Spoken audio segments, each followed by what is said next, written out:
Hello साथीहरू, अहिले हामी यो पूर्वी पाल्पाको दक्षिणी भेगको रबास स्थित पाल्पा सिमेन्ट उद्योगको खानीको भ्रमणमा आएका छौँ। यो तपाईँले देखिराख्नु भएको छ, यो खानी क्षेत्र हो रबासमा रहेको।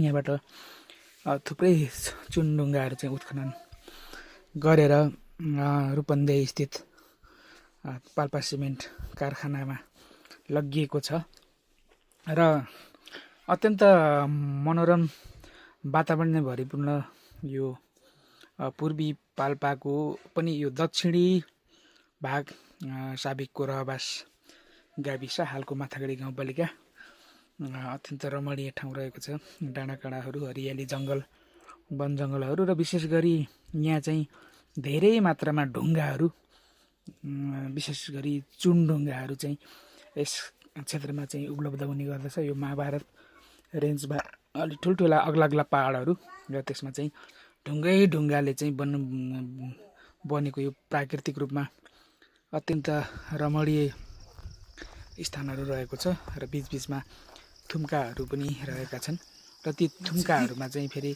ढुङ्गा छापिए जस्तो मानौँ कि कुनै चाहिँ कारिगरले ढुङ्गाको चाहिँ एउटा रास बनाएर राखिएको जस्तो देखिन्छ पारी हेर्दा। र यो क्षेत्रमा लगभग यो यस्ता किसिमका दृश्यहरू प्रशस्त मात्रामा देख्न सकिन्छ भने बिचबिचमा फेरि यस्ता सम्म परेका बस्तीहरू देखिन सकिन्छ।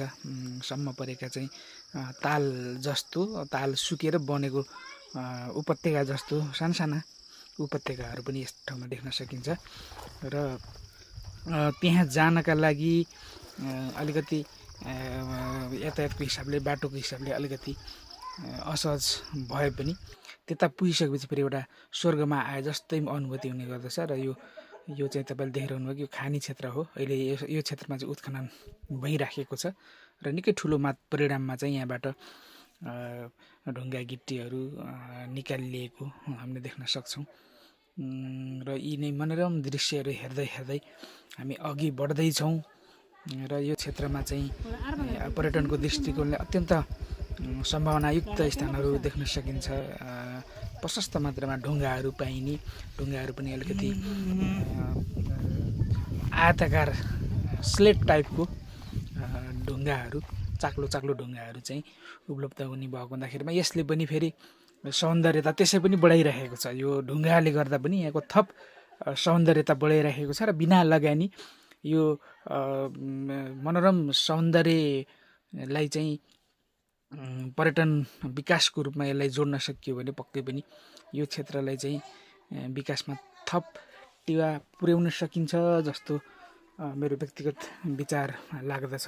र तपाईँले देखिराख्नु भएको छ यो ढुङ्गाले बनेका यी थुम्काहरू र त्यस सँगसँगै फेरि साना चाहिँ बारीहरू, अत्यन्त मलिलो कालो रङको माटो, अत्यन्त मलिलो किसिमको चाहिँ माटोहरू पनि यो ठाउँमा देख्न पाइयो।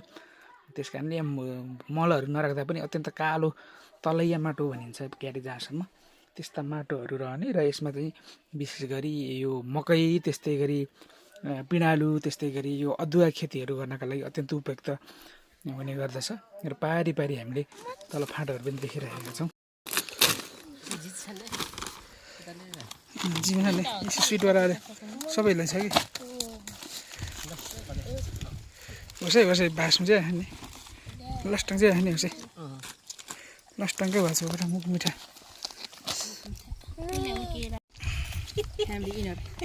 फ्यामिली प्याक खोलो अभिले सकेन यार। ल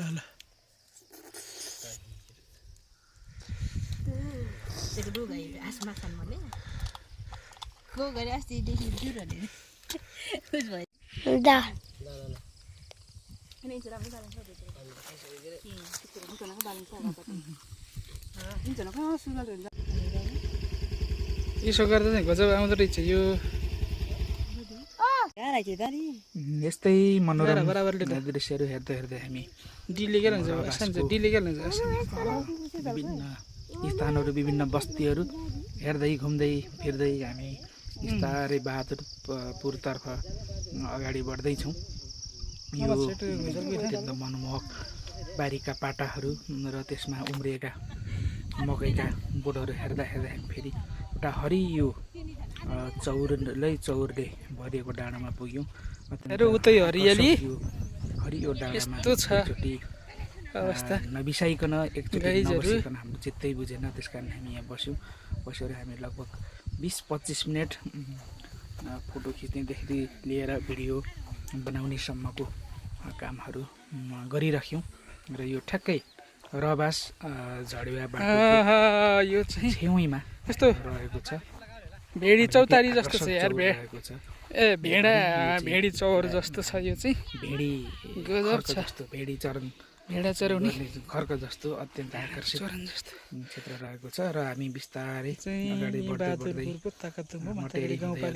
जाँदा अब हामी अरुण खोला तरिसकेपछि हामी उत्तरी भागमा रबासको उत्तरी भागमा प्रवेश गऱ्यौँ।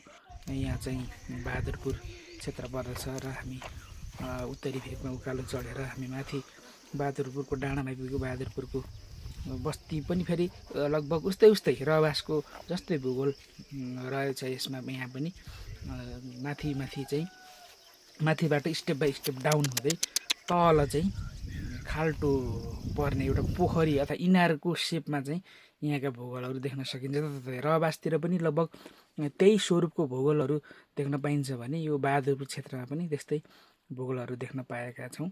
र यसैमा यहाँ कान नसुन्ने सत्यवती बजैको एउटा मन्दिर पनि रहेको छ।